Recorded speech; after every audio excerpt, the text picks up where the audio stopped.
Ok, c'est bon. Que la grâce et la paix du Seigneur soient sur toi au nom puissant de Jésus-Christ. Amen. Vous êtes bien, bel et bien connectés dans le ministère La Chapelle à la Réconciliation avec l'apôtre M.B. Léonard. Que la grâce et la paix du Seigneur soient avec vous dans le nom puissant de Jésus-Christ. Aujourd'hui, j'ai envie de vous parler de la foi. Vous avez besoin d'une foi bâtie, d'une foi forte qui vous permettra de vaincre cette situation que vous êtes en train de traverser par le monde en ce moment de crise, en ce moment dont le coronavirus est en train de faire des ravages un peu partout dans le monde. Alors, si on ouvrait rapidement la Bible dans le livre de Hébreux au chapitre 11, à partir du verset 1er, la Bible dit « Or, la foi est une ferme assurance des choses qu'on espère et une démonstration de ce qu'on ne voit pas. » Ici, la Bible dit « Or, la foi est une ferme assurance. » Je vais commencer par te parler de l'assurance, mon frère. J'ai envie de te dire qu'en cette période, tu as l'assurance que si quelqu'un doit mourir, ce n'est pas toi.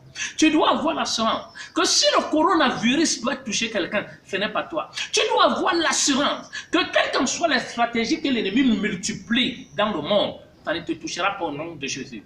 L'un des problèmes sérieux que des enfants de Dieu ont aujourd'hui, c'est qu'ils n'ont pas cette assurance en Jésus-Christ. Je voudrais que vous compreniez, parce que je vais prendre l'exemple d'un véhicule. Si tu as ton véhicule et que tu roules avec ce véhicule, pendant que tu n'as pas d'assurance, tu vas te rendre compte que si quelqu'un venait derrière toi et cognait le pare-choc arrière et le pot de frein arrière, mon frère, ma soeur, sur le plan juridique, si le constat arrivait, tu vas te rendre compte, bien aimé, que tu ne pourras pas remporter la victoire parce que tu n'as pas d'assurance. Il en est de même pour des enfants de Dieu. Vous pouvez prier, vous pouvez jeûner, vous pouvez avoir des responsabilités à l'église. Si vous n'avez pas d'assurance, bien aimé, l'ennemi continuera par remporter la victoire sur vous. Donc, en cette période, je vais premièrement t'encourager d'avoir l'assurance que parce que tu es enfant de Dieu, rien ne te touchera. Et à côté de cette assurance, la Bible continue en disant, la foi est une ferme assurance des choses qu'on espère. Espère à ta protection.